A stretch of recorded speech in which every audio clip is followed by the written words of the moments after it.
सबको राम राम।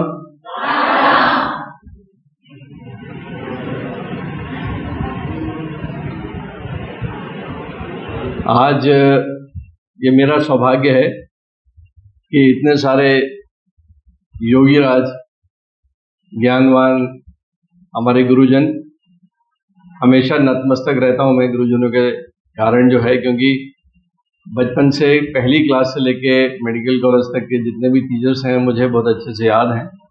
और हम जब भी प्रणाम करते हैं गुरुजनों को तो माँ बाप के साथ उनका भी स्थान लगभग उतना ही माना जाता है। तो गुरु वो होता है जो संस्कृत शब्द है गुरु का, जो अज्ञान में ज्ञान भरता है, जो अंधकार से हमको प्रकाश की ओर लेके जाता है। तो आज हम इस पतंजलि संस्कृत प्रशिक्षण केंद्र में हैं और योग अयोग के हमारे आदरणीय श्रीवास्तव जी, हमारे सहयोगी सोनी जी, मैडम गौर मैडम, हमारी एक और बहन बैठी हैं और मेरे सामने हमारे बंधु और भगिनीगण। तो ये विषय लेने के लिए मुझे कहा गया। पेशे से मैं ऑर्थोपेडिक सर्जन हूँ मैं, तो मैं ये चाहूँगा कि आप लोग तो ज्ञानवान हैं और मैंने तो योग क्रियात्मक रूप से, जिसको हम आसन के रूप में जानते हैं, तो कभी स्कूल में मुझे बेस्ट योगा डिमॉन्स्ट्रेशन किया था मैंने जब मैं 8-9 क्लास में था, क्योंकि फ्लेक्सिबिलिटी बहुत थी।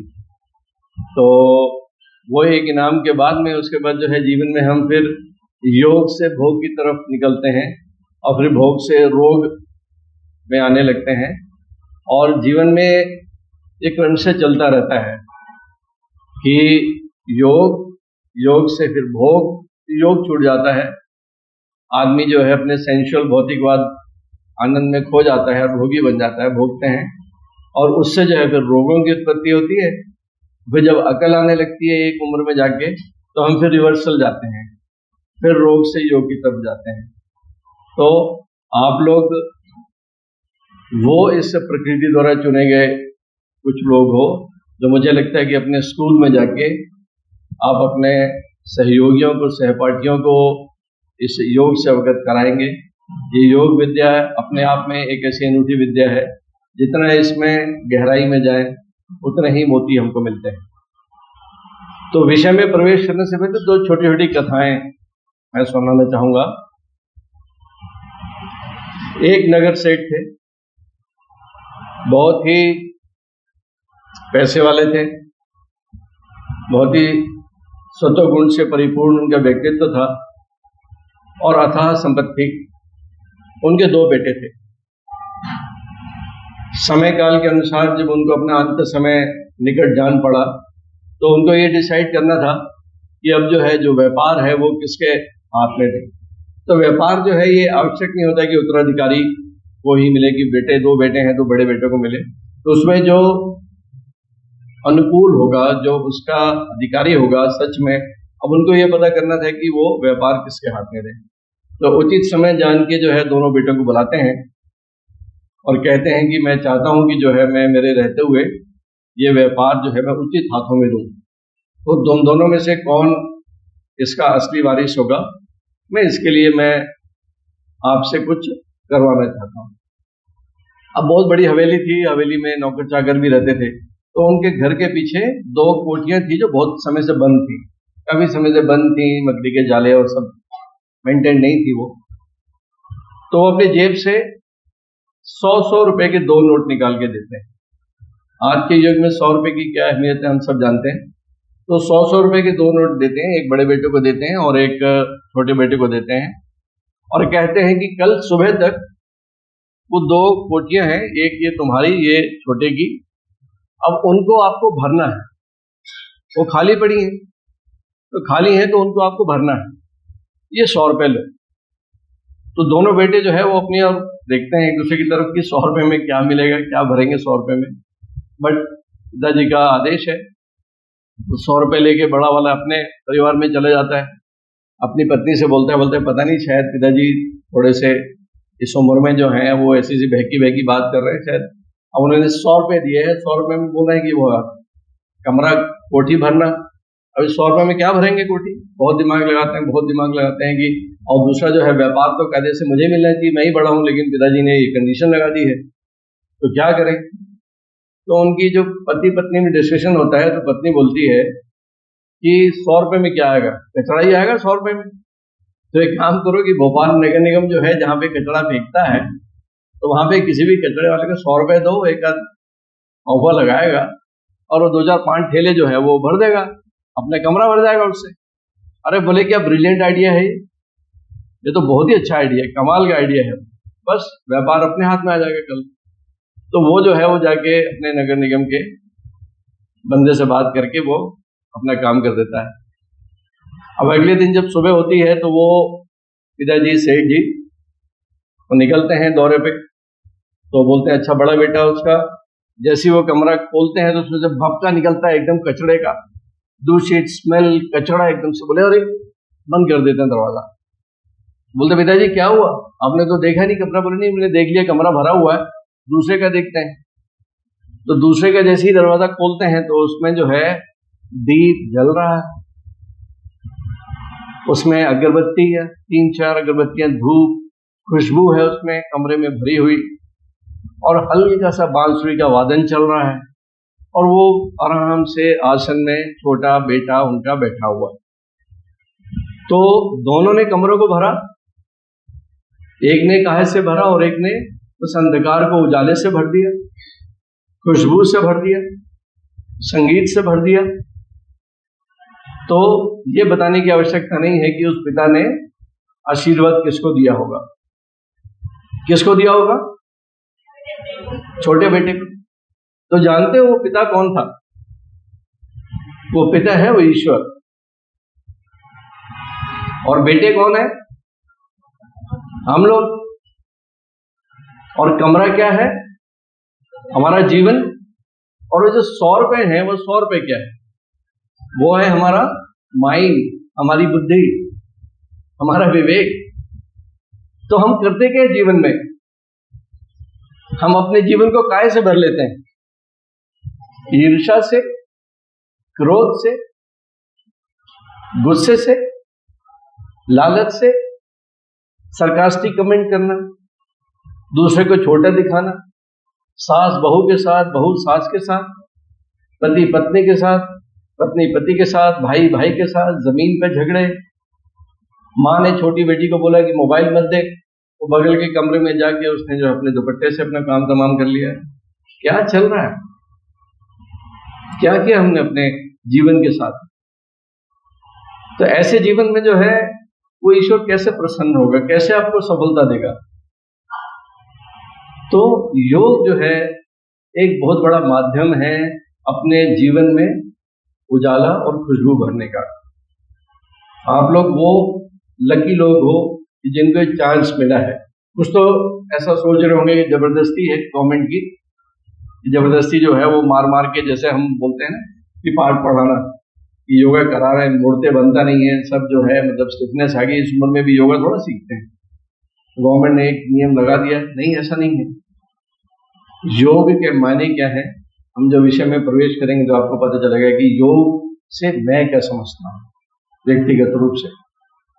और एक और छोटी सी किस्सा है जो वो जरूर बताना चाहूंगा कि एक गांव के बाहर एक पीपल का पेड़ था, उसके नीचे जो है आसन लगा के एक बाबा भिखारी बैठे रहते थे, अच्छा गाते थे। तो गांव वाले जब भी गांव से बाहर जाते थे तो हमेशा जो है उनका भजन, उनका गीत सुनते थे, बहुत मधुर आवाज में वो गाते थे।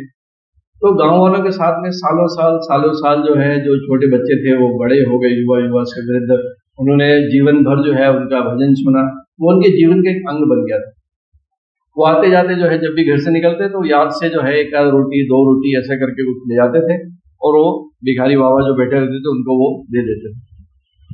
अब एक दिन अचानक जो है गांव वाले जब निकले तो वो जो संगीत, जो गीत, जो भजन था वो उसकी आवाज नहीं। पता चला बाबा जो है चादर ओढ़ के लेटे हुए, उठे नहीं, हलचल नहीं हो रही। तो गांव वालों ने जाके थोड़ा झकझोरा उनको, तो पता चला कि वो तो बाबा उनका जीवन पूरा हो गया। गांव वाले दिखे हुए, बात फैल गई गांव में, सब लोग इकट्ठे हुए। इकट्ठे हो गए क्या करे, बोले तो यार इन्होंने तो ये हमारे तो एक जिंदगी के एक अंग थे, अब हम क्या कर सकते हैं इनके लिए? तो सबने मिलकर पंचायत बैठी की। सच्ची श्रद्धांजलि ये है कि इन्होंने जीवन भर जहाँ बैठ के इन्होंने जो है हमें भजन सुनाए, तो हम इनकी यहीं समाधि बना देते हैं, यहीं छोटा सा मंदिर बना देंगे। तो बोले ठीक है। तो वो गद्दे में थे, थोड़ा खिसका के उसको वहीं खोदना शुरू करते हैं, खोदते खोदते कुदाली, अचानक टन से आवाज आती और बोले अरे नीचे क्या है? तो देखते हैं तो नीचे एक संदूक मिलता है। वो संदूक मिलता है, तो खोल के देखते हैं तो बाप रे बाप, तो संदूक में सोने की अशरफियां, उसमें हीरे जवाहरात, पूरा खजाना। तो कहीं हम लोग के जीवन में ऐसा तो नहीं है कि वो सारा खजाना जो है वो हमारे दिल के भीतर छुपा है और हम बाहर कटोरा लेके जो है अच्छी गाड़ी, अच्छी घड़ी, अच्छा मकान, अच्छी जिंदगी की परिभाषा तो नहीं बदल दी हमने? क्या हमने कोशिश की है जानने की कि कहीं भीतर खोजें तो सही, कि जिसकी खोज में हम बाहरी यात्रा में निकले हुए हैं, हम चाहते क्या है जीवन से? कहीं ऐसा तो नहीं है कि हमको पता ही नहीं है कि हम चाहते क्या है? क्या हमने ये एक्सरसाइज करी है कि हम कभी कॉपी पेंसिल में बैठे और हम लिखे तो सही कि मेरे जीवन का लक्ष्य क्या है, मैं अपने जीवन में चाहता क्या हूं, मैं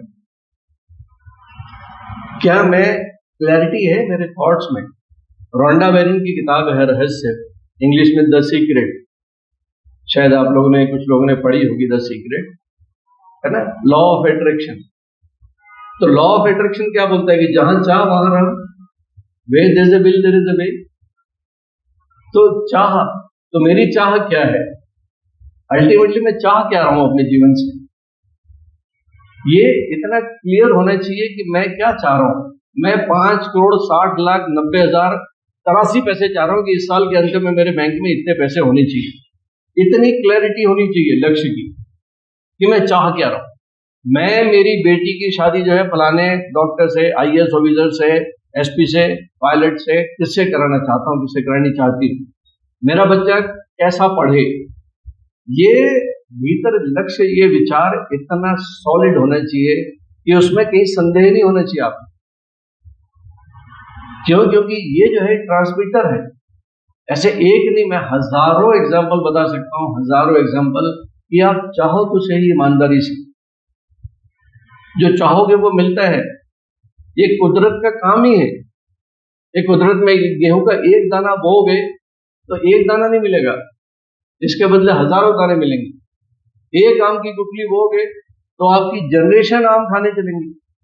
ये कुदरत का प्रिंसिपल है।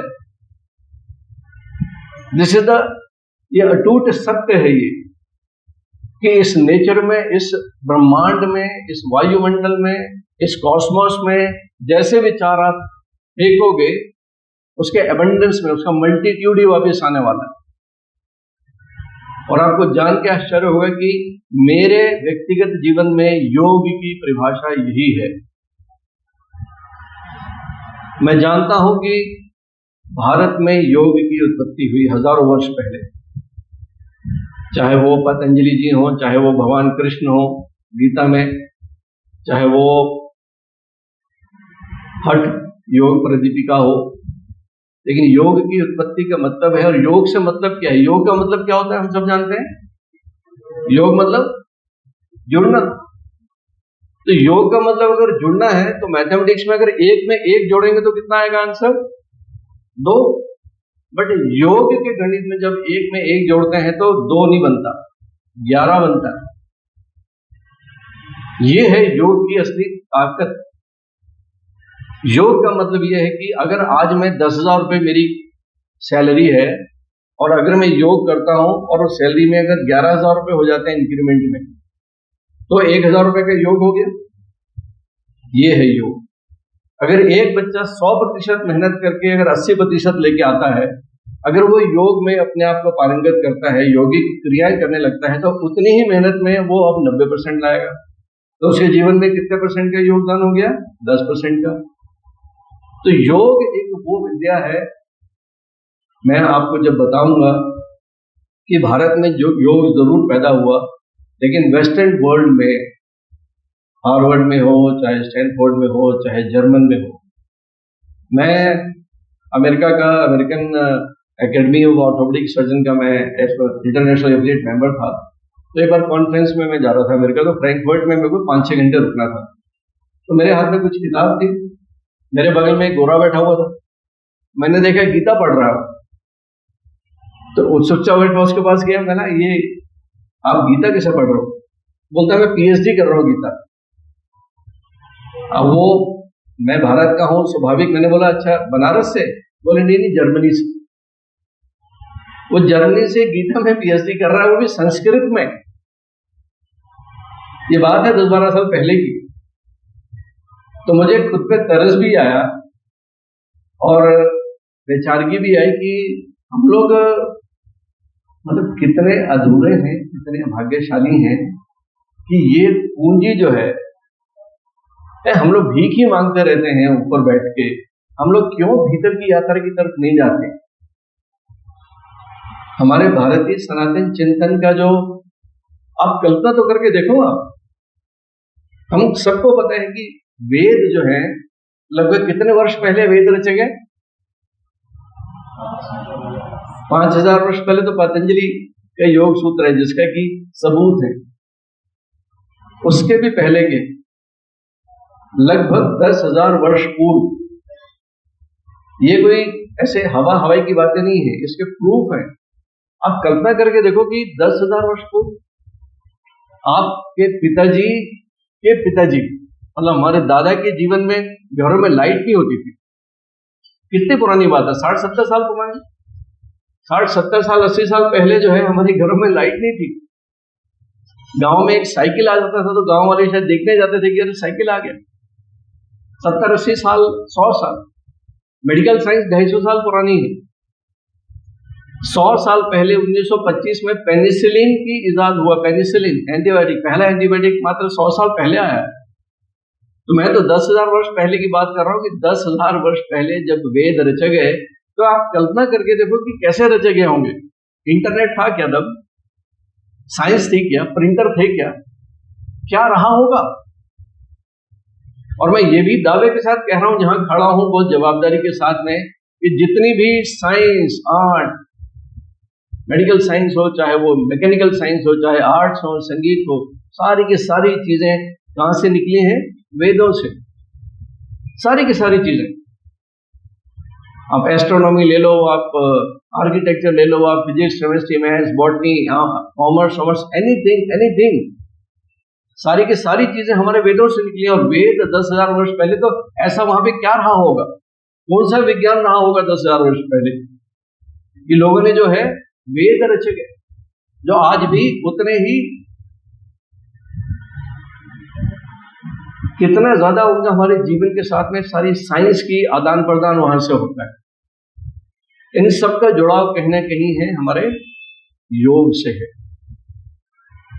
और योग की अगर बात करते हैं तो मैंने व्यक्तिगत रूप से जो मैंने सीखने की कोशिश की है योग से, तो योग एक ऐसी क्रिया है ठीक वैसे ही जैसे हमने बचपन में वो उत्तल लेंस से पेपर जलाया होगा।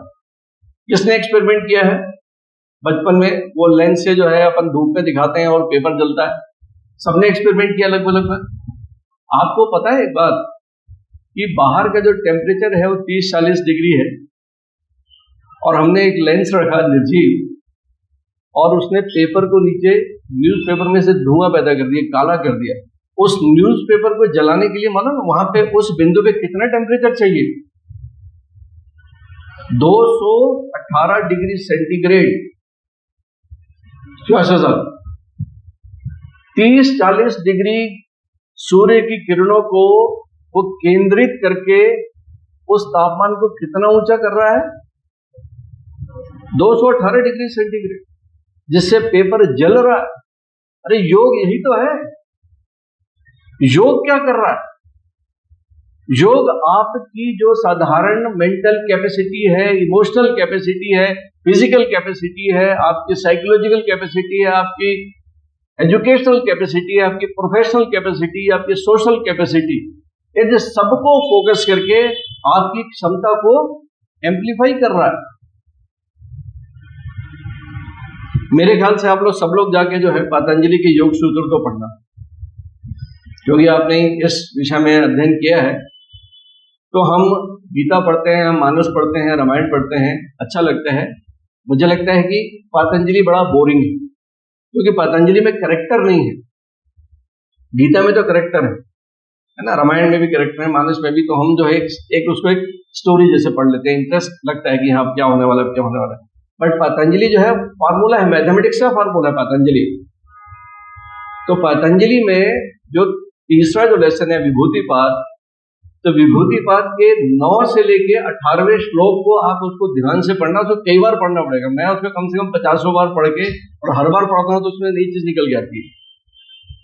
तो पतंजलि के उस विभूतिपाद में वो कहते हैं कि अष्टांग योग के जो बाकी आखिरी के 3 जो अंग हैं, जो कायदे से अंतःकरण के लिए बने हुए हैं, धारणा, ध्यान और समाधि, इन तीनों को हम जब एक्सरसाइज करते हैं तो वो संयम कहते हैं उसे। कि जो व्यक्ति जो है धारणा, ध्यान, समाधि में पारंगत होता है, वो ब्रह्म ऊर्जा को, वो इस कॉस्मिक एनर्जी को साध लेता है, सिद्ध कर लेता है, इस ऊर्जा को सिद्ध कर लेता है। और वो जो व्यक्ति है, वो योगी है, वो जो भी सिद्ध पुरुष है, वो आपके मन की बात पढ़ सकता है। वो जो बाहर चिड़िया बैठी है, उस चिड़िया की भाषा पढ़ सकता है। वो आपके मन में प्रवेश कर सकता है, आपके मन के विचारों को पढ़ के बदल सकता है। वो एक ही स्थान पे, एक ही समय पे 2 स्थानों पे उपस्थित पाया जा सकता है। ये कोई जादू नहीं है। इसकी गहराई में जाऊंगा तो आपको आश्चर्य होगा कि हम जब योग में बात करते हैं तो योग में सिद्ध क्या करते हैं। यम, नियम, आसन, प्राणायाम, प्रत्याहार, धारणा, ध्यान, समाधि। अल्टीमेटली धारणा, ध्यान, समाधि is for your mental power. और मेंटल पावर है क्या? मनुष्य की इकाई, मनुष्य सबसे महत्वपूर्ण रचना है ईश्वर की बनाई हुई। हम साइंस को छोड़ देते कि बिग बैंग थ्योरी हुई और उसके बाद जो है पृथ्वी की रचना हुई। हमारे वैदिक नॉलेज में तो सांख्य योग के कारण सृष्टि की उत्पत्ति हुई है। सांख्य योग मतलब पुरुष और प्रकृति के मिलन से। पुरुष क्या है? कॉन्शियसनेस। प्रकृति क्या है? जड़त्व। ये दोनों जब मिल जाते हैं, जब कॉन्शियसनेस और एक टेंजेंट चीज मिल जाती है तो क्रियाशीलता आ जाती है। जैसे सांख्य योग, इस सृष्टि के निर्माण में हर चीज जो है, जो भी चीज है, जड़त्व है या चलायमान, उसमें ऊर्जा है। ऊर्जा है इसमें। एक जीवित व्यक्ति और एक मृत व्यक्ति, क्या अंतर है इन दोनों में? हम हॉस्पिटल चलाते हैं, हम हॉस्पिटल में देखते हैं एक व्यक्ति जिंदा है और एक व्यक्ति अगले पल वो मृत्यु को प्राप्त हुआ है। क्या बदलाव आया दोनों में? वो जीवित था, क्रियाशील था, तो उसकी क्रियाशीलता किस कारण थी? प्राणों के कारण थी। और प्राण कैसे प्राप्त हो रहे थे उसको प्राण कैसे मिल रहे थे? ऑक्सीजन। तालियां मिलाएं इनके लिए, very near to that answer. हमको प्राण कैसे मिलते हैं? सांसों से। सांसों से। और सांसों से जो हम लेते हैं वो प्राण वायु लेते हैं। प्राण वायु संधि विच्छेद, 2 शब्द मिलके बने, प्राण प्लस वायु। तो वायु तो ऑक्सीजन है, जो ऑक्सीजन शरीर के भीतर जाती है, फेफड़ों में, फेफड़ों से बॉडी में जाती है, और ऑक्सीजन प्लस C6H12O6 एक क्रेब साइकिल से जो है अल्टीमेटली विस्फोट होता है, CO2 बनती है, H2O बनता है, और 36 मॉलिक्यूल्स ऑफ ATP बनता है, जैसे एनर्जी बनती है। ये क्रेब साइकिल है जो मेडिकली प्रूव होता है। बट जो प्राण है, प्राण एक प्रकार से ऐसी ऊर्जा है जो हम रिमोट से बैठ के हम टीवी ऑन करते हैं या एसी को ऑन करते हैं, वो दिखती नहीं है ऊर्जा। That energy we receive from cosmos, that is prana, that is pranic power, that is energy. वो प्राण जो है वो आपको सांसों से मिलते रहते हैं अनवरत। क्योंकि अगर केवल हम वायु से ही जिंदा रहते, ऑक्सीजन से जिंदा रहते, तो जो व्यक्ति अभी मरा है उसको हम इमीडिएटली वेंटिलेटर पे डाल देते, और वेंटिलेटर पे 100% ऑक्सीजन हम उसको देते, तो क्या वो जीवित हो जाता? क्यों जीवित नहीं होता? क्योंकि ऑक्सीजन तो मिल गई उसको, बट प्राण नहीं मिले। तो ऊर्जा जो है, ये फिजिक्स का प्रिंसिपल है कि किसी भी चीज को क्रियाशील करना है यदि, तो ऊर्जा की आवश्यकता होती है। इस निर्जीव पंखा, हमने बटन दबाया, विद्युत ऊर्जा का प्रवाह हुआ, पंखा क्रियाशील हो गया। आपका हवाई जहाज, घर की मिक्सी, कार, एक पत्थर जो है उसको हम जब उछालते हैं तो उसमें काइनेटिक एनर्जी प्रदान करते हैं हम अपने फोर्स से। तो ऊर्जा जो है वो क्रियाशीलता प्रदान करती है। योग के लिए आपको ये तथ्य दिमाग में बिठाना पड़ेगा कि इस शरीर की क्रियाशीलता के लिए जो ऊर्जा मिलती है वो प्राणों से मिलती है। और जब मनुष्य के शरीर की बात करते हैं तो मेडिकल साइंस कहती है साइकोसोमेटिक, माइंड एंड बॉडी, मन और तन, ये यूनिट जो है हमारी बॉडी का, ये दो चीजों से मिलकर बना हुआ है। इसीलिए बोलते हैं मेडिकल साइंस में कि जितनी बीमारियां हैं उनके जो लक्षण हैं वो साइकोसोमेटिक कहलाते हैं। साइकोसोमेटिक, ये वेस्टर्न वर्ल्ड के थॉट है। चाहे फ्रैक्चर हो, चाहे मलेरिया हो, चाहे कैंसर हो, जो लक्षण होंगे वो साइकोसोमेटिक। तो what is somatic? Soma, Soma means स्थूल बॉडी, जिसको भौतिक रूप से हम टच कर सकते हैं, है ना, टेंजिबल बॉडी, जिसको सोमा बोलते हैं, सोमेटिक। और साइको, साइको मीन्स आपकी साइकोलॉजी, आपके साइकिक थॉट्स, आपके विचार, आपकी थॉट प्रोसेस, साइकोलॉजी। तो किसी भी बीमारी के जो लक्षण हैं उसमें दो अंग हैं, साइकोसोमेटिक।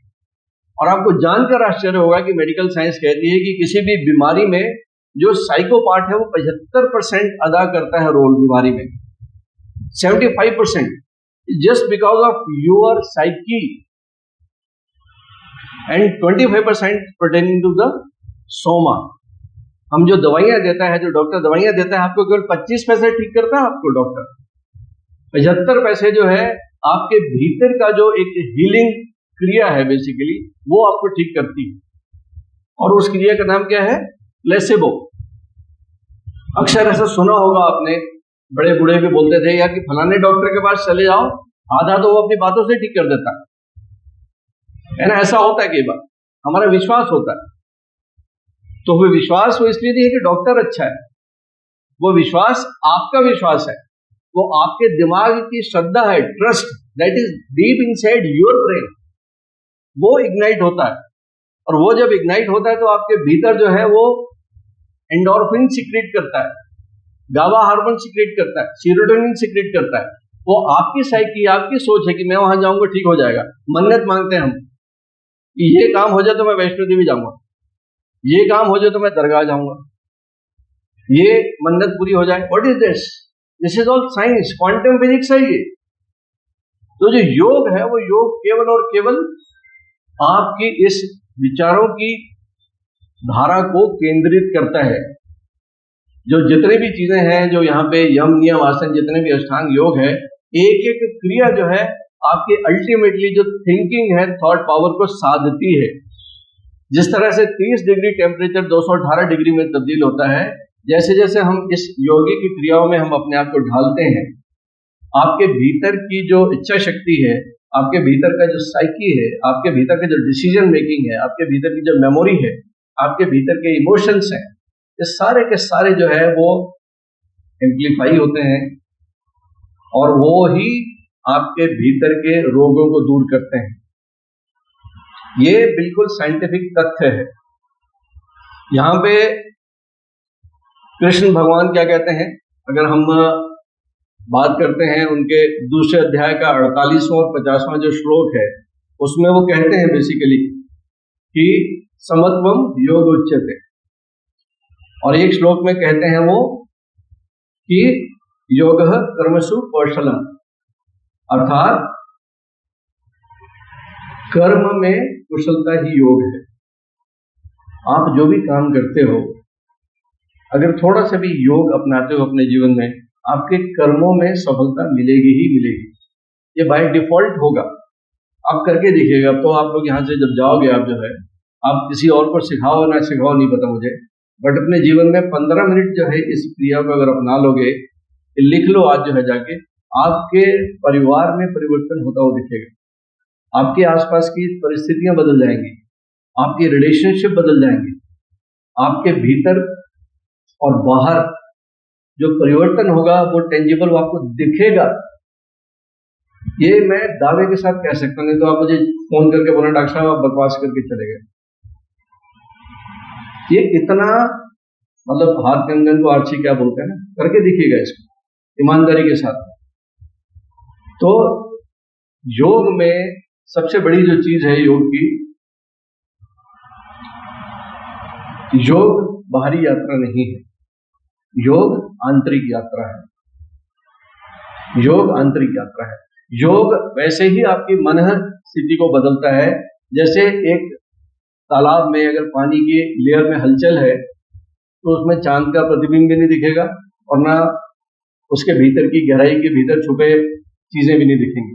जैसे जैसे जल शांत होगा वैसे वैसे उसका प्रतिबिंब भी दिखेगा चांद का और इसके भीतर की गहराई भी। ऐसे ही है हमारा मन भी, जस्ट ऐसे ही मन भी। और चूंकि मन जो है वो इंद्रियों के बस में है, तो इंद्रियां जो है हमारी वो बाह्य जगत से हमारे दिमाग को, ब्रेन को जोड़ती हैं। जो सेंसेस हैं हमारी पांचों इंद्रियां जो हैं, पांचों इंद्रियां they are the gateway of external world in our brain. बचपन से जैसे ही हम बाहर पैदा होते हैं, आपको मालूम है जो बच्चा है उसका 80% ब्रेन जो है उसके माँ के गर्भ में बन जाता है, 80% ब्रेन। और बच्चा जब 3 से 5 साल का होता है तो उसका 100% ब्रेन बन चुका होता है। बच्चा जब पैदा होता है तो उसे दिखता नहीं है, ही कैन नॉट फोकस। धीरे धीरे धीरे लगभग 3 महीनों में जाके जो है उसको ग्रे जोन ही दिखता है, कलर भी नहीं दिखता उसको। 3 मंथ्स में जाके जो है उसको लगभग फोकस करने लगता है। उसके जो सेंसेस हैं, बाय डिफॉल्ट जो सेंसेस दिए हुए हैं बच्चे को, वो शरीर में सबसे बड़ा अंग क्या है? हमारे शरीर का सबसे बड़ा अंग है त्वचा, स्किन, है ना। तो 5 इंद्रियों में जो स्पर्श जो है वो हमको स्किन से पता चलता है। तो सबसे पहली जो इंद्रिय जो बच्चे में जो एक्टिव होती है दैट इज स्किन। वो बच्चा अपने सूसू में जब जो है गीला हुआ रहता है तो ये जो सेंसेशन जो है उसके शरीर से ब्रेन में जाता है, वो गीले वाला उसका ब्रेन का जो ग्रे मैटर है उसका, वो जब कैटेगराइज करता है, जो भी इंफॉर्मेशन बाहर जगह से मिल रही है वो कैटेगराइज करता है। पोस्ट ऑफिस जैसे हर इंफॉर्मेशन, हर सूचना को कैटेगराइजेशन होती है ब्रेन में जाके, लाइक करना है, डिसलाइक करना है, या कोई रिएक्शन नहीं देना। और ये क्रिया सतत जीवन भर चलती रहती है, मरने तक चलती रहती है, कि इंद्रियों से, कान से, नाक से, आंखों से, मुंह से, त्वचा से जो भी चीजें इन इंद्रियों से जाती हैं उसको लगातार जो है कैटेगराइजेशन होता रहता है, लाइक, डिसलाइक, न्यूट्रल। जो लाइक करता है और जो डिसलाइक करता है, ये दोनों के दोनों जो है हमारे मेमोरी में जम जाते हैं। जो ब्रेन के जो न्यूरॉन्स हैं, जैसी ये इंफॉर्मेशन आती है नर्व्स के थ्रू, है ना। यहाँ पे ऑप्टिक नर्व है, या ऑडिटरी नर्व है, या ऑल्फैक्टरी नर्व है।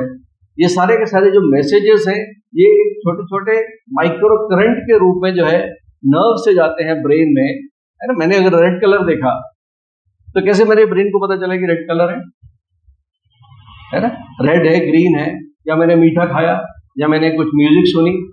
ये सारे के सारे जो सेंसेशंस हैं, ये सेंसेशंस इन इंद्रियों द्वारा नर्व्स के जरिए ब्रेन के एक सेंटर में जाते हैं। और ब्रेन जो है हर इस मैसेज को अपने न्यूरॉन्स हैं, असंख्य न्यूरॉन्स हैं, न्यूरॉन छोटी छोटी इकाइयां हैं यूनिट ब्रेन की, उनको अलॉट करता है ना। आपके भाई का एक्सीडेंट हो गया, आपके बेटे का आईएएस में सिलेक्शन हो गया, ऐसे कितने समाचार जो है हमको मिलते हैं। ये सारे के सारे जो इंफॉर्मेशन है, इसके इंफॉर्मेशन की इंटेंसिटी, हमने लाइक की या हमने डिसलाइक की, हमको पसंद आई या हमको डर लगा, इससे जो भीतर एक फीलिंग क्रिएट हुई, वो स्पेशल न्यूरॉन्स का एक सेट जो है ब्रेन उसको अलॉट करता है, उसको बोलते हैं न्यूरल नेटवर्क। वो न्यूरल नेटवर्क है जो है वो शरीर के भीतर एक स्पेशल हार्मोन सिक्रीट करता है। हर सेंसेशन का एक हार्मोन जो है वो बॉडी में जाता है और बॉडी में फीलिंग पैदा करता है।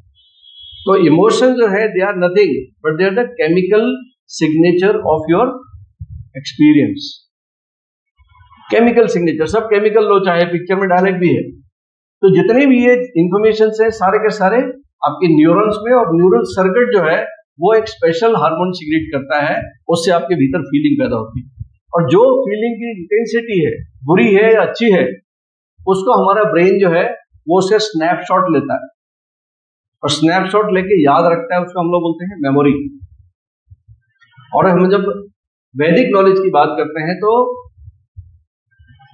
जो सांख्य योग है, जो मैंने कहा आपको कि इस सृष्टि का निर्माण हुआ पृथ्वी से भी पहले, है ना, इस पृथ्वी की जो उम्र है 4.5 बिलियन ईयर्स है। नासा के अनुसार पृथ्वी और सूरज की उम्र 4.5 बिलियन ईयर्स है। तो हम कल्पना तो कर ही सकते हैं कि 4.5 बिलियन ईयर्स के पहले क्या था। भाई आप जब पैदा हुए तो पैदा होने के पहले आप कहां थे? भाई कहीं तो थे। आप में से अगर कोई 40 साल का है तो 40 साल पहले कहां था? मां के गर्भ में था। मां के गर्भ से पहले कहां था? कहीं तो था, जीरो से तो कोई आए नहीं।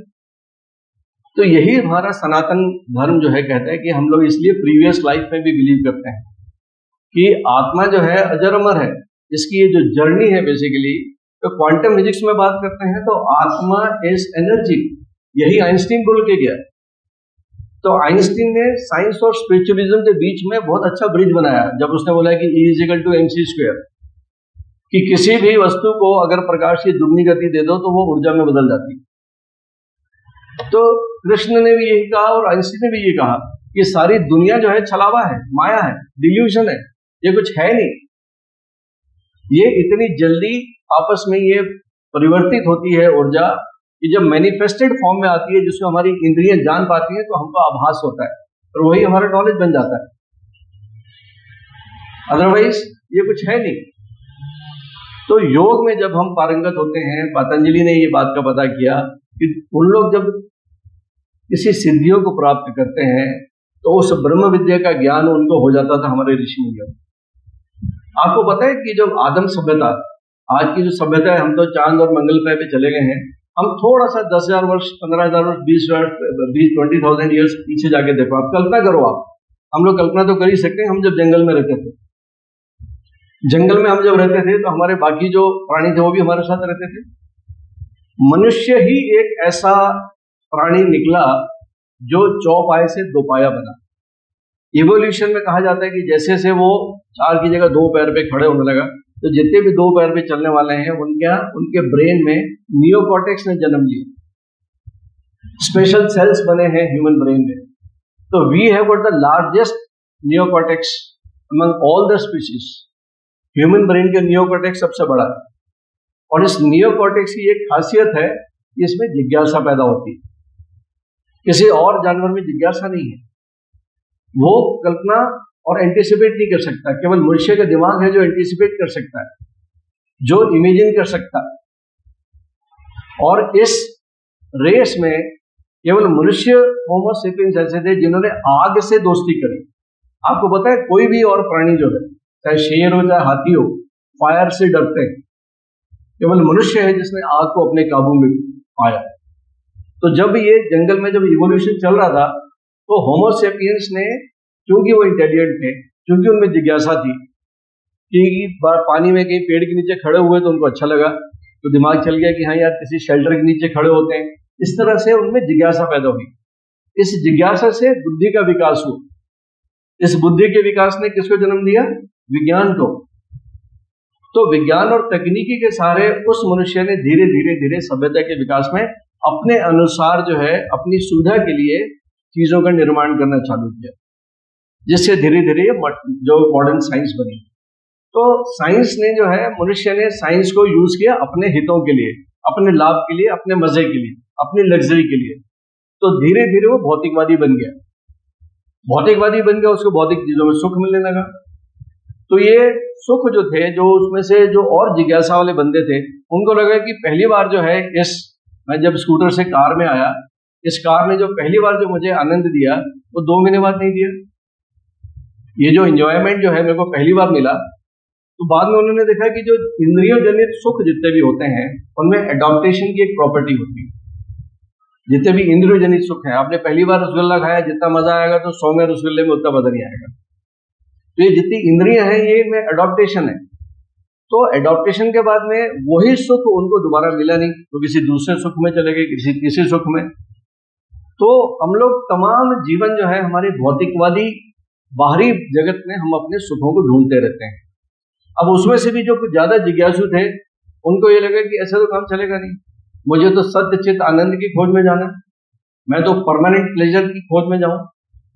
तो वो जो लोग थे उनको लगा कि नहीं, इस भौतिकवाद में तो वो सुख नहीं है। तो धीरे धीरे उनको ये आभास हुआ कि यार ये पूरा जो संसार चल रहा है, ये जो साकार जगत है, इसको कोई अकार शक्ति चलाती है। तो then they started working on this. वो ऋषि मुनि कहलाए, जिन्होंने भौतिक से अपना डिस्कनेक्ट करके दे started working on this, like Patanjali and all that. बहुत ऋषि, उन्होंने धीरे धीरे साधना करके ये चीज जरूर देखी कि नहीं, कोई शक्ति है, कोई ऐसी अज्ञात शक्ति है जो सब चला रही है। और उस अज्ञात शक्ति को फिर उन्होंने अध्यात्म का नाम दिया, ईश्वर का नाम दिया। तो यहां पे हम बात करते हैं तो हमारे अपने जीवन में जो है, ये दो विमान के दो पंखे हैं, एक विज्ञान और एक अध्यात्म, और दोनों आवश्यक है। हम ना तो पूरे विज्ञान के साथ जीवन जी सकते हैं और ना पूरे अध्यात्म से। हमें हिमालय में नहीं जाना, हमें तो अपनी जिंदगी जीनी है, जिंदगी में ऐश भी करने हैं, भी पैसे भी कमाने हैं, भी वंचित थोड़ा रहना है। हमको सन्यास नहीं चाहिए, ये सन्यास के माने हमको मालूम नहीं है। We want to live a full life, complete full life. हमको जिंदगी से चाहिए क्या? हमको जिंदगी से हैप्पीनेस तो चाहिए। और अगर हैप्पीनेस जो है हम जब भौतिक जगत में ढूंढने लगते हैं, वहां मरते हैं हम जाके। क्योंकि शुरू से जो है हमारी जो हैप्पीनेस जो है वो है हमारे भौतिक जगत में, एक्सटेंडल मेटीरियलिज्म में। तो भौतिकवाद और अध्यात्मवाद, तो भौतिकवाद में रहते हुए कैसे हमको अच्छा जीवन जीना है, यही तो योग का काम है। योग बाहरी यात्रा नहीं है, योग आंतरिक यात्रा है। योग का मतलब भगवान नहीं है, योग का मतलब कोई डिफरेंट आसन कर लो, ये नहीं है। योग का मतलब ही यह है कि मेरे को भगवान ने जिस कारण से बनाया है वो कारण तक मैं जान पाऊं। हु आई एम, मैं डॉक्टर राजेश शर्मा, अगर मैं पूरा जीवन जो है अपनी चेतना को डॉक्टर राजेश शर्मा के साथ ही जोड़ के देखता हूं, तो राजेश शर्मा के जितने क्लेश है मैं तो उनसे बाहर ही नहीं उठ पाता। मेरा परिवार, मेरे बच्चे, मेरी बहू, मेरा अस्पताल, मेरे मरीज, मेरी लाइबिलिटीज, तो मैं तो सीमित हो गया ना।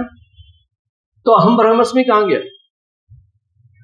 साक्षात ईश्वर का अंश अगर मुझ में विद्यमान है तो अंश कहां गया भाई? जिसने पृथ्वी बनाई, जिसने सूर्य, जिसने अडानी अंबानी और जिसने सारा जगत बनाया, उसी ने मुझे बनाया, उसका हर शक्ति मुझ में विद्यमान है।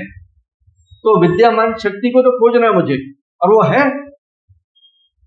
तो मैं साधारण जिंदगी क्यों जीऊं? मैं असाधारण जिंदगी जी सकता हूं। ये सब में वो कैपेसिटी है, अल्टीमेट कैपेसिटी हम सब में है। बस ये है कि जो माया का आवरण जो है वो हमको मार दे। व्हाट इज गुड लाइफ हम डिफाइन ही नहीं कर पाते। हार्वर्ड की सबसे लंबी स्टडी है 94 इयर्स की, what is good life. Robert Waldinger अभी उसके डायरेक्टर हैं। तो अमेरिका जैसी जो हार्वर्ड यूनिवर्सिटी है वो कहती है व्हाट इज गुड लाइफ। हजारों लोगों के उसमें इंटरव्यूज हैं, वहां के प्रेसिडेंट को लेके, वहां के बड़े बड़े रईस लोगों को लेके। वो ये कहते हैं कि what is good life, good life is all about your relationships. मुझे आश्चर्य हुआ, मेरे रोंगटे खड़े हो गए जब ये गुड लाइफ किताब भी है, आप नोट कर सकते हो, रॉबर्ट वाल्डिंगर, यूट्यूब में देखिएगा इसका पढ़ के। वो अमेरिका में बोलता है कि गुड लाइफ का मतलब पैसे कमाना नहीं है। Good life is not good health. अच्छी हेल्थ भी गुड लाइफ नहीं है। पैसे कमाना is not good life. What is good life? Ultimately जीवन में हमारे आसपास के रिश्ते हमारे साथ कैसे हैं, हमारी रिलेशनशिप। और आपको पता है कि जापान में एक शहर है ओकिनावा, ब्लू जोन बोलते हैं उनको। ओकिनावा जो है वहां पे औसतन उम्र 99 ईयर्स है। हार्वर्ड वालों को पता चला कि वहां तो आदमी 100 साल के ऊपर रहता है, तो बोले चलो पता करते हैं कि खाली 100 साल कैसे रहते हैं, क्या खाते हैं, क्या पीते हैं। तो वहां पे जब गए, उन्होंने अध्ययन किया उस चीज का, तो वहां पे माकोई बोलते हैं, माकोई एक शब्द है जापानीज। तो भोपाल के हिसाब से उनको हम लोग पटिये बोलते हैं। भोपाल के, पुराने भोपाल में देखोगे शाम को ना 7-8 बजे तो झुंड के झुंड जो है लोग बैठ के गप्याते हैं, गांव में चौपाल चलते हैं। तो उस शहर की एक ही खासियत थी भाई, कि वहां पे ड्यूटी के बाद आके आधा घंटा फ्रेश होने के बाद हर आदमी 1 घंटे के लिए वहां पे जाता है और वो चौपाल जैसे प्लेटफॉर्म बने हुए हैं और 4 दोस्त 5 दोस्त मिलकर आपस में साझा करते हैं अपने जीवन की, मस्ती करते हैं, जोक पंचराई के जो दोस्तों के साथ में हाका मार के हंसते हैं, अपनी कोई परेशानी है वो शेयर करते हैं। उनके जीवन में स्ट्रेस जो है सबसे मिनिमम है। केवल एक छोटी सी चीज, वो क्या खाते हैं, क्या पीते हैं, एक्सरसाइज करते नहीं करते पता नहीं, बट सिंपली दे शेयर।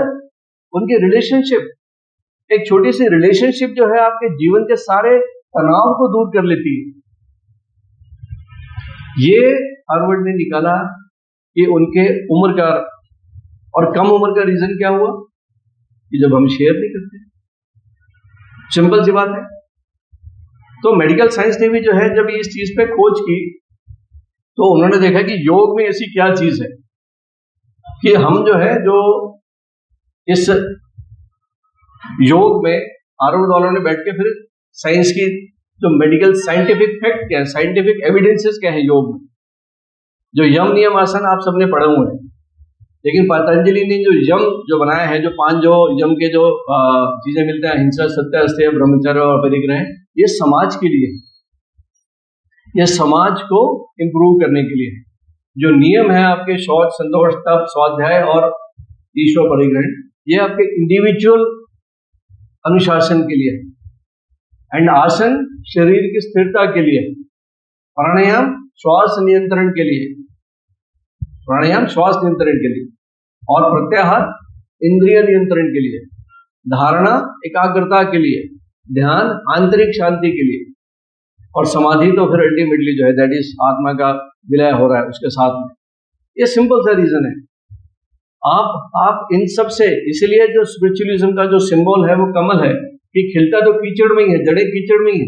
हमें भी कीचड़ में ही रहना है, हमें भी आसपास के रंग बिरंगे लोगों के साथ ही रहना है। किसी से पट्टी नहीं पट्टी, किसी को देख के दिमाग में भ्रिकुटी तन जाती है, क्यों तन जाती है? कितनी आसानी से हम अपने जीवन की शांति दूसरों को दे देते हैं, कितने आसानी से बोलते हैं बड़ा इरिटेटिव पर्सनालिटी है और वो बहुत ही इरिटेट करता है। मैं तो उसकी क्षमता पे तालियां मारूंगा कि वो व्यक्ति में इतनी ताकत है कि आपको उसने इरिटेट कर दिया।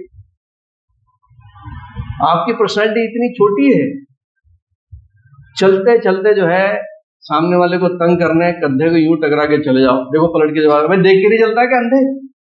बाप रे, कैसे आपने तनाव पैदा कर दिया उनके जीवन में। हम लोग कितने कमजोर हैं देखा जाए तो। हमने अपने जीवन में पता है क्या किया? एक मिस्टर गुप्ता है,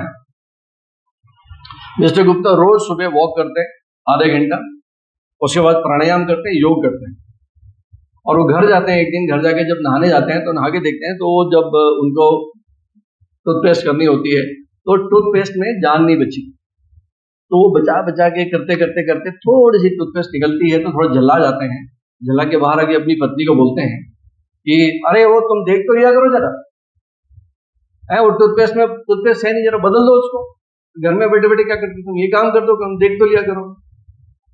ऑफिस जाते हैं, अगले दिन जब फिर से वॉक करके प्राणायाम करके योग करके आते हैं, फिर जाते हैं बाथरूम में, देखते हैं वो बेचारी जो है पत्नी जो है वो टूथपेस्ट बदलना भूल गई।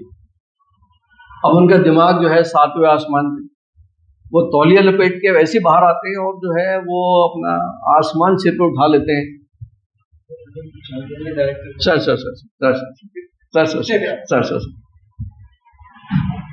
बोले तुमको समझ में नहीं आता, मैं तो वहां काम करता हूँ, तुम तो दिन भर यहीं रहती हो, टूथपेस्ट नहीं बदल सकते हो अपनी।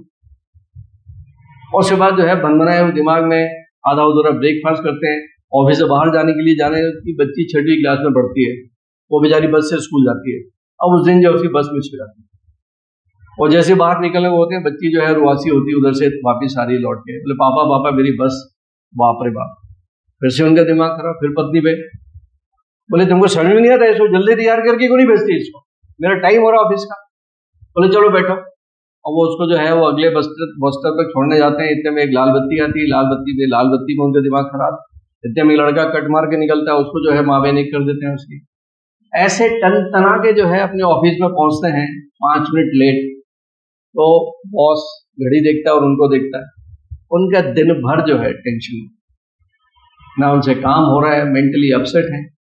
शाम के समय जब घर आते हैं तो बेटा जो है उनका टेंथ में स्टेडियम से खेल के आता है और अपने जूते है वो कीचड़ वाले बेतरतीब रख के बच्चा अंदर है और जूता देख के उनका दिमाग तंतर आ गया। वो बाहर अंदर घुसते ही वो अपनी फिर फायरिंग चालू कर देते हैं। वो बेचारी पत्नी जो है वो अच्छा मुस्कुराते हुए पानी का गिलास लेके आती तो नहीं पीना गिलास और ऐसे। आपको मालूम है कि गुप्ता जी ने क्या किया? गुप्ता जी ने दिन भर में हार्ट अटैक का पूरा इंतजाम करवा लिया, कैंसर का भी इंतजाम करवा लिया, डायबिटीज का भी इंतजाम करा लिया, एंजाइटी का भी, पेप्टिक अल्सर का भी, इंसोम्निया का भी, पार्किंसन का भी, एल्जीमर्स का भी। हम अपने जीवन में आधुनिक जीवन शैली के माने क्या है? आपको पता है कि हमारे पिताजी की जीवन शैली कैसी थी? कब सोया करते थे वो? आपके दादा के दादा पिताजी के पिताजी कब सोते होंगे? जब घर में लाइट नहीं होती थी। सूर्यास्त 5 साढ़े 5 बजे हो गया है ना, खाना खिला दिया उन्होंने 6 साढ़े 6 बजे, 7 साढ़े 7 8 बजे तो घोड़े। और जब 8 बजे साढ़े 7 8 बजे आदमी सोएगा तो उठेगा कितने बजे? 4 5 बजे। तो सूर्योदय से 92 मिनट पहले तो ब्रह्ममुहूर्त है। बाय डिफॉल्ट जो है उस वक्त जो कॉस्मिक एनर्जी जो है अपनी पूरी ऊंचाइयों पे है। आप सर्केडियन रिदम के साथ में आपका जो लय थी बनती थी, उसके बाद आप निकल जाते थे मेहनत करने के लिए, फिजिकल मेहनत। उस वक्त कोई ब्रेकफास्ट लंच और डिनर का कंसेप्ट होता नहीं था जो आज है। खाना शुद्ध, मस्ती के साथ जीना, और एंटरटेनमेंट के लिए यही चीजें होती थी कि 8-10 बच्चे पैदा हो जाते थे। हमारे दादा दादी देखते तो है वही 4 भाई 5 बहन, यही सब था। तो परिवार पूरा भरपूर परिवार और सुखी परिवार। और बीमारियां कौन सी होती थी उस वक्त मालूम आपको? टीबी, मलेरिया, तपेदिक, हैजा, आंत्रशोथ, बड़ी मादा, छोटी मादा, चेचक। उस वक्त क्या नहीं होता था? Hypertension, high BP, cancer, thyroidism, बैकएक, थकान, इंसोम्निया, माइग्रेन, है ना, angina, heart attack, brain stroke नहीं होते थे। ये प्रूफ है। ये सारे के सारी चीजें जो है 25-30 साल पुरानी है। ये कम्युनिकेबल डिजीजेस से नॉन कम्युनिकेबल डिजीजेस में आ गए हम लोग। आज की डेट में जो बीमारियां हैं वो काहे से उपजी हैं मालूम आपको? आपकी लाइफस्टाइल से। इसीलिए इन बीमारियों का नाम हो गया है लाइफस्टाइल डिसऑर्डर्स। और मेडिकल साइंस ने जब ये देखा कि लाइफस्टाइल डिसऑर्डर्स, लाइफस्टाइल में हमने किया क्या ऐसा, तो सबसे पता चला कि हमने लाइफस्टाइल में सबसे पहले तो हमने अपनी रूटीन को बदल लिया। यहाँ पे सब माताएं बहनें बैठी हैं, आपके बच्चे छोटे होंगे। अक्सर जो है हम अपने बच्चों को सुबह उठा नहीं पाते।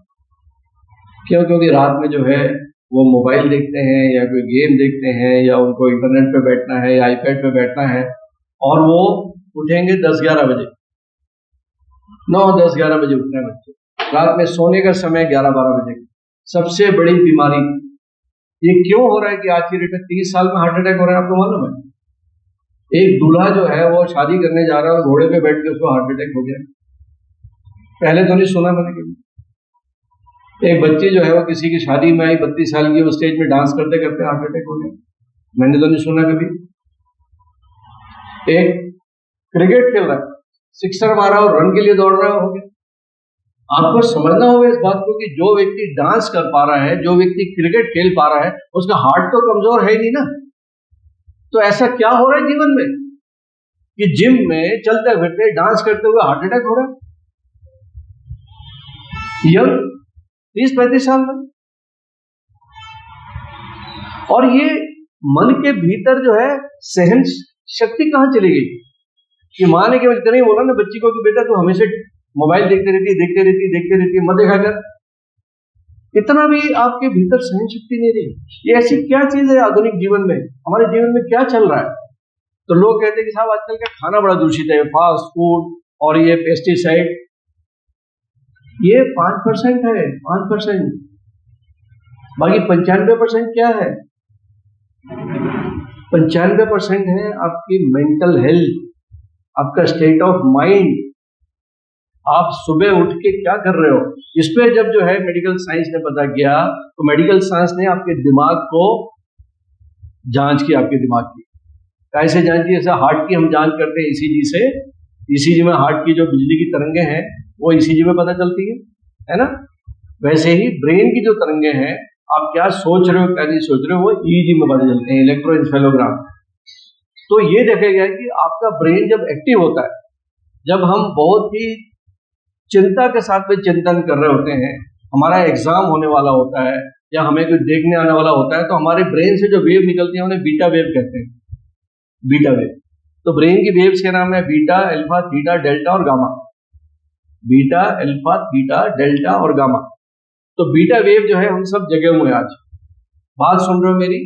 जब आप अपनी दोस्तों के साथ शाम को बैठते हो चाय पे या किसी हमजाम होते हो, आप जो है जब कोई जजमेंटल नहीं होता, जब आपको डर नहीं होता कोई भी, उस वक्त दिमाग से जो है वो अल्फा वेव निकलती है, मस्ती के साथ होते हैं। जब हम जब ध्यान में होते हैं तो वो थीटा वेव निकलती है मेडिटेशन में, और जब हम डीप स्लीप में हो जाते हैं तो that is delta wave, delta wave.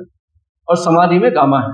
तो मेडिकल साइंस ने देखा, ये जब रिसर्च चल रही थी, तो डेल्टा वेव में आपका ब्रेन ग्रो करता है, आपका ब्रेन रिचार्ज करता है, रिजुविनेट होता है, रीजनरेशन होती है, सेल्स का ग्रोथ होता है डेल्टा वेव में। इसीलिए जो बच्चा है वो 24 में तो 22 घंटे सोता है। उसे सोने का कारण केवल इतना है कि कुदरत ने उसको डीप स्लीप इसलिए दी है कि उसे शरीर का ग्रोथ हो सके। और स्लीप जो है वो इतनी नेसेसिटी है, ड्रीमलेस स्लीप। ड्रीमलेस स्लीप एक प्रकार का ध्यान है, समाधि है, क्योंकि नींद में ही आपकी इंद्रियों के दरवाजे बंद हो जाते हैं, सुबह उठते ही इंद्रियों के दरवाजे खुल जाते हैं। तो मेडिकल साइंस ने देखा कि डेल्टा वेव में आपके शरीर में जो बीमारियां हैं उनकी रिपेयर हो रही है। अगर डॉग जो है अगर 8 दिन अगर उसको ना सोने दे तो मर जाता है। आदमी 19 दिन जो है अगर आदमी को ना सोने दे, आदमी पागल हो सकता है, डेथ भी हो सकती है। That is the importance of sleep. तो डीप स्लीप में जाने के लिए योग की आवश्यकता है, मेडिटेशन की आवश्यकता है। योग निद्रा हमने अभी सीखी होगी हम सब ने, that is very very important. Deep sleep की बात करते हैं तो आपकी इस आधुनिक जीवन शैली में लोगों ने नींद की ऐसी तैसी करा दी, स्लीप डिप्राइवमेंट, इंसोम्निया, नींद नहीं आती, गोलियां खानी पड़ती है। और उसके बाद सबसे बड़ी जो चीजें हैं आपके जीवन की जो एक्टिविटीज हैं वो इन्फ्लेमेटरी एक्टिविटीज। अभी मेडिकल साइंस किससे बात कर रही है मालूम आपको? आपके जीवन में केवल 2 प्रकार की एक्टिविटीज हैं, या इन्फ्लेमेटरी या एंटी इन्फ्लेमेटरी। इन्फ्लेमेटरी एक्टिविटी वो सारी की सारी एक्टिविटी जो स्ट्रेस पैदा कर रही है, सिगरेट, अल्कोहल, नॉनवेज, घी, कोलेस्ट्रॉल, ये केवल 10% है मौत का कारण। जो इन्फ्लेमेशन जो है वो गुप्ता जी ने किया, जबरदस्ती चिल्ला दिया। आपके भीतर जो है स्ट्रेस मतलब क्या है? स्ट्रेस की परिभाषा ये है कि कोई घटना घटी, वो स्ट्रेस नहीं है, उस घटना के प्रति आपकी प्रतिक्रिया क्या है। किसी ने आपको बोला चुप है, ये स्ट्रेस नहीं है। पलट के आपकी प्रतिक्रिया क्या है? सास ने आपको कुछ बोल दिया, आप बोल तो नहीं पाई, बट आपके भीतर कुछ अंदर ही अंदर आपने कुछ कुछ बोल दिया, big stress, big inflammation. Office में, बाजार में, घर में चलता रहता है, चलता रहता है, चलता रहता है। ये छोटे छोटे जो स्ट्रेस हैं ये इन्फ्लेमेशन पैदा करते हैं, इनको हम लोग एक्यूट इन्फ्लेमेशन बोलते हैं। और इस आधुनिक जीवन शैली का सबसे बड़ा अभिशाप जो रहा वो केवल और केवल ये रहा कि हम उस एक्यूट इन्फ्लेमेशन, एक बंद होता है दूसरा चालू होता है, दूसरा तो तीसरा, तीसरा तो चौथा, ऐसे जो अनगिनत विचार, अनियंत्रित विचार जो है ये क्रॉनिक इन्फ्लेमेशन पैदा करते हैं। And chronic inflammation is the reason for all this chronic inflammatory disorders, जिनके लिए आज आप लोग यहां बैठे हो। योग से क्या फायदा होने वाला है? आप लोग योग सीख के जा रहे हो, वहां जाके सिखाओगे, तो आपको योग से केवल और केवल एक ही चीज का फायदा होगा कि जिसने योग को अपना लिया अपने जीवन में, वो एंटी इन्फ्लेमेटरी एक्टिविटी करने लगा। आपके जीवन की सारी एक्टिविटी इन्फ्लेमेटरी है। फास्ट फूड इन्फ्लेमेटरी, गुस्सा करना इन्फ्लेमेटरी, जरूरत से ज्यादा मोबाइल देखना इन्फ्लेमेटरी, लेट सोना इन्फ्लेमेटरी, किसी के प्रति गुस्सा करना, तेरी कमीज मेरी कमीज से सफेद क्यों, छोटी छोटी चीजें हैं, गुस्सा करना, चिल्लाना, ऐसे थॉट्स ये सारे के सारे इन्फ्लामेटरी हैं, और इन्फ्लामेशन जो है आपके भीतर वेसल्स को हार्ड करता है। वेसल्स की हार्डनिंग होती है, vasculitis.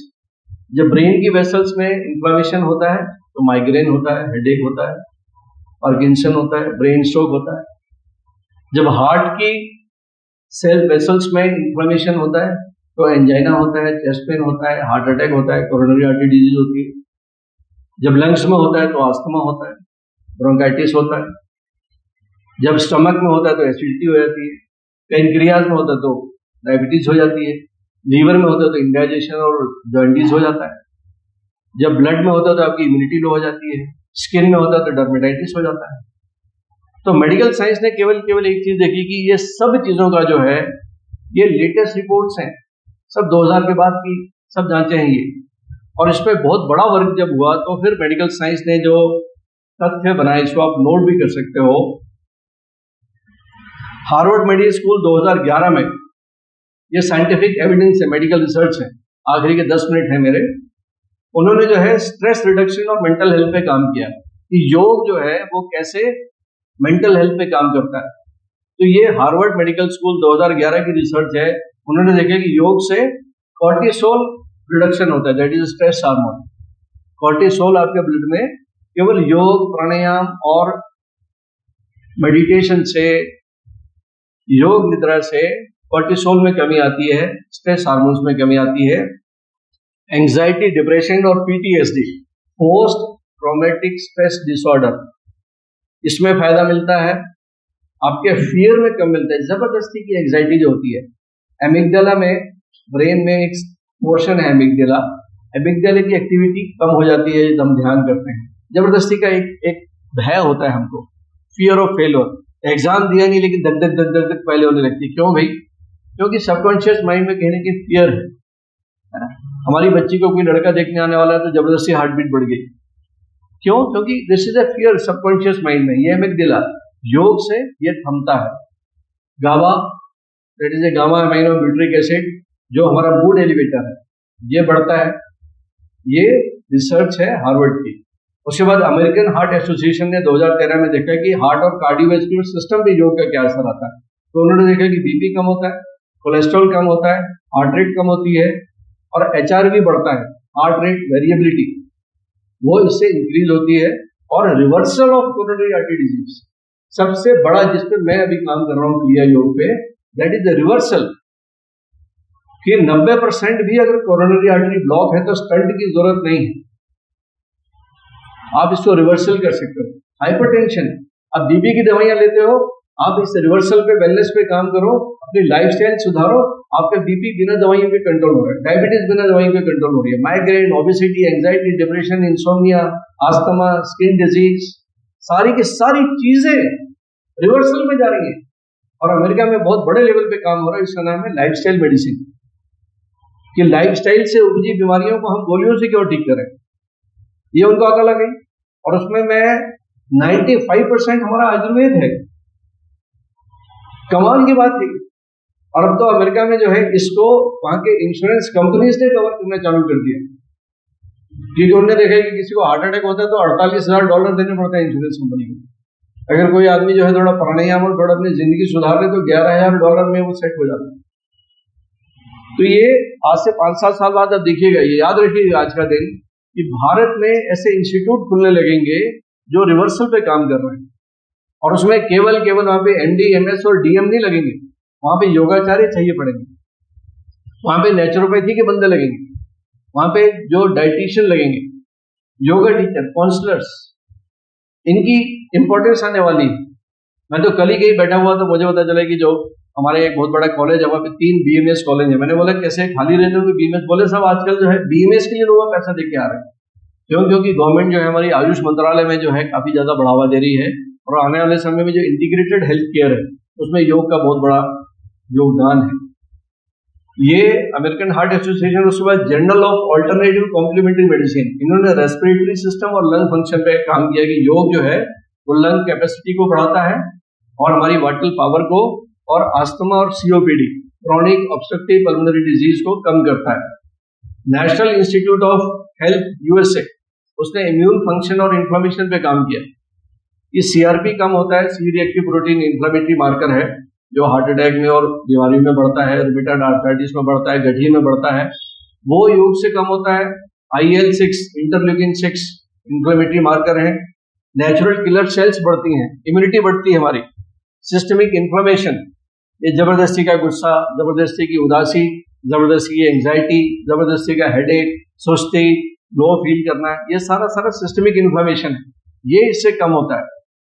Indian journal of endocrinology and metabolism 2012 diabetes और मेटाबॉलिक हेल्थ पे 3 महीने की योगा प्रैक्टिस में HbA1c कम हो रहा। 3 महीने योगा किया इसने। सबने देखा होगा कि घर में डायबिटीज है तो हम ब्लड शुगर तो देखते हैं, बट HbA1c एक मार्कर है जो पिछले 3 महीने की शुगर को देखता है। तो 3 महीने की योगा प्रैक्टिस में आपका HbA1c बिना इंसुलिन के, बिना गोलियों के जैसे कम होने लगता है। आपका इंसुलिन रेसिस्टेंस कम होने लगता है। एब्डोमिनल ओबेसिटी, ये पेट पे जो फैट चढ़ जाता है जो अल्टीमेटली ब्लड प्रेशर और हार्ट अटैक का कारण होता है, योग से ये एब्डोमिनल ओबेसिटी कम होने लगती है। आपका हाइपरटेंशन कम होने लगता है। आपकी फिजिकल एक्टिविटी तो बढ़ती है, बट आपके खाने में माइंडफुलनेस आ जाती है।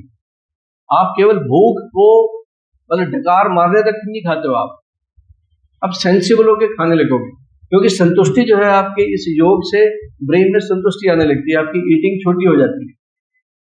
जो न्यूट्रिशन जो है उल्टा सीधा खाना, वैसे मैं आपको बता दूं कि भारतीय थाली में हम लोग 70% एक्स्ट्रा खाना वैसे ही खाते हैं।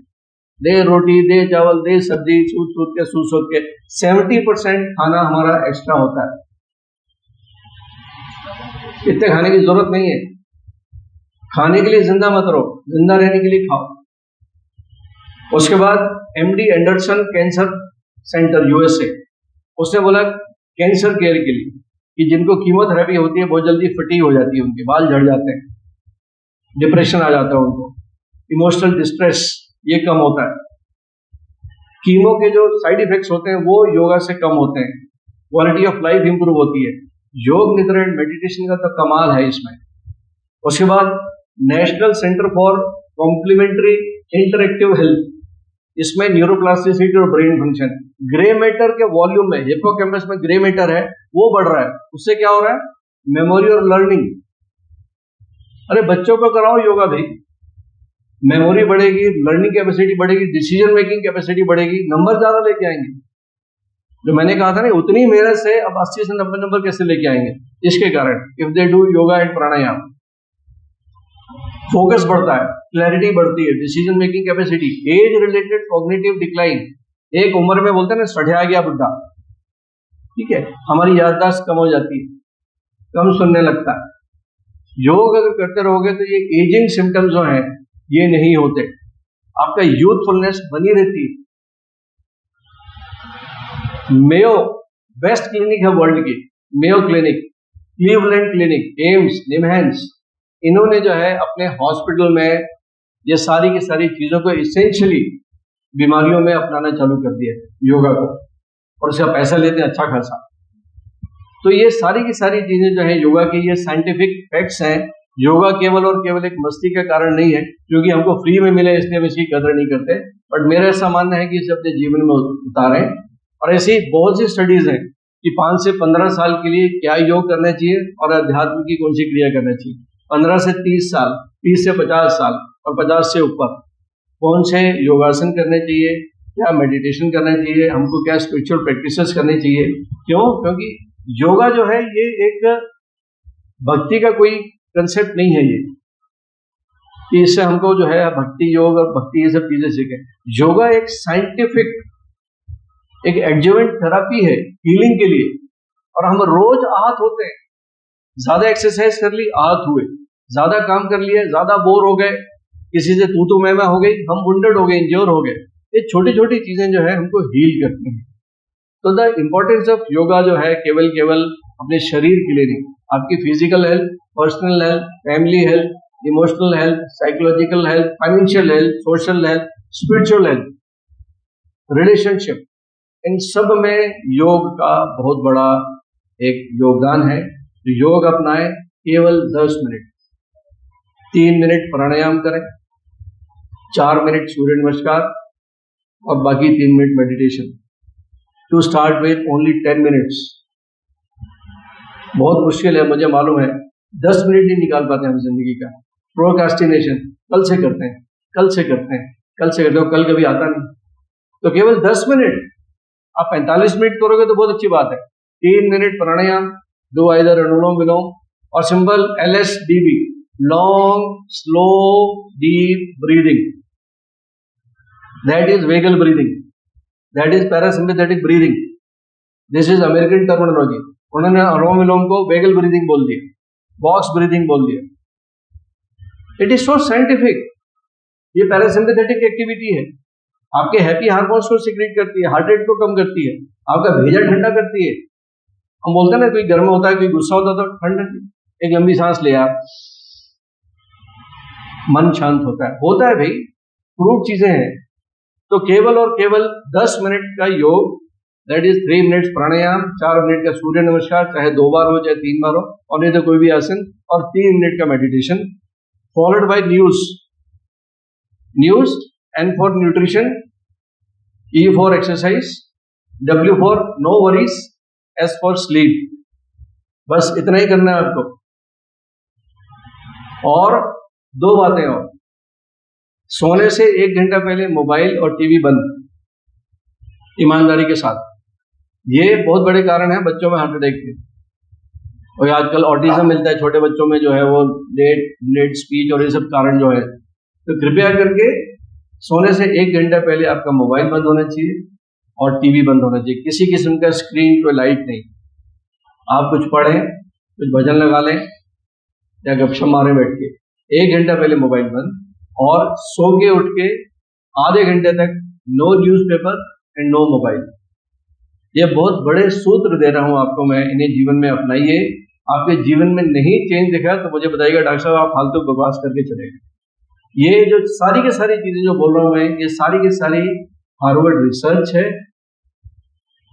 एक बच्चा जो 4 घंटे कंप्यूटर के सामने बैठ के काम करता है, और एक बच्चा हर घंटे में 2 मिनट के लिए उठता है, तो जो 4 घंटे लगातार बैठ के काम करता है उसको 87% हार्ट अटैक की गुंजाइश है, 87% मोर। इसलिए आपका अगर समय है बहुत देर बैठने का, अगर आपका जॉब है, तो हर घंटे में 2 मिनट उठें, फिर बैठिए। छोटी छोटी चीजें हैं, ये सारी की सारी चीजें एंटी इंफ्लेमेटरी कहलाती हैं। तो आपको केवल ये देखना है कि दिन में एक बार झूठ भी बोलना है आपको। आखिर मेरी सलाह है कि दिन में एक बार झूठ बोलना है। झूठ क्या बोलना है? झूठी तारीफ करनी है, आपको झूठी तारीफ करनी है ना। जो हमारे भाई लोग बैठे हैं, आपको आपकी पत्नी की जैसी वो साड़ी पहने या वो भोजन बनाए, तो आपको कहना है कि क्या भोजन बनाए यार, भले उसमें नमक ना हो, लेकिन आपको ये कहना है कि बहुत ही बढ़िया भोजन बनाया, क्या अल्टीमेट भोजन, आप तो क्या जम रही हो तुम साड़ी में यार, बोल दो यार। और आपको भी थोड़ी तारीफ करिए अपने मियाँ की या भाई की, या कोई सहेली मिल गई, ऑफिस में कोई आपकी मैडम आई, बहुत अच्छी दिख रही हो आप यार, नई साड़ी है क्या, आपको मालूम है कि पुरानी है, बट बोलने में क्या जाता है। किसी के चेहरे पे अगर आपने मुस्कान का भाव ला दिया, ये आप लिख के ले लो, सुबह सुबह उठने के 2 घंटे के भीतर आपने किसी के चेहरे पे मुस्कान का भाव ले आए, आपका वो दिन इतना सफल होगा। हो सकता है कि बहुत से रुके हुए काम हो जाए, क्योंकि आपने दिन की शुरुआत जो है पॉजिटिव एनर्जी से की, आपने इस नेचर में वो ऊर्जा फेंक दी है, वो पॉजिटिव एनर्जी, वो मुस्कान जो है, कि आपके ऐसे काम होंगे कि आपके चेहरे पे मुस्कान लाने का काम वो ब्रह्मांड करेगा, ये गारंटीड है। यही लॉ ऑफ अट्रैक्शन है कि आप जो है किसी के चेहरे पे मुस्कान लाएं, किसी के चेहरे पे दुख लाएंगे, आपको दुख मिलेगा गारंटीड। और एक दुख नहीं, 10 दुख मिलेंगे। आपने किसी को चुभन भरा शब्द बोल दिया, घर में, परिवार में, ऑफिस में, सरकाज़म बहुत ज्यादा होता है, किसी को छेड़ते हैं हम, नीचा दिखाने के लिए कुछ बोलते हैं, बट ये सिद्ध चीजें हैं कि जो आप दोगे वही वापस मिलेगा और कई गुना ज्यादा मिलेगा। यही योग है। प्रणाम करता हूं सबको, आपके अच्छे स्वास्थ्य की कामना करते हुए कि जहां भी आप जाएं खुशियां बरसाएं और आपके जीवन में खुशियां बनी रहें। नमस्कार।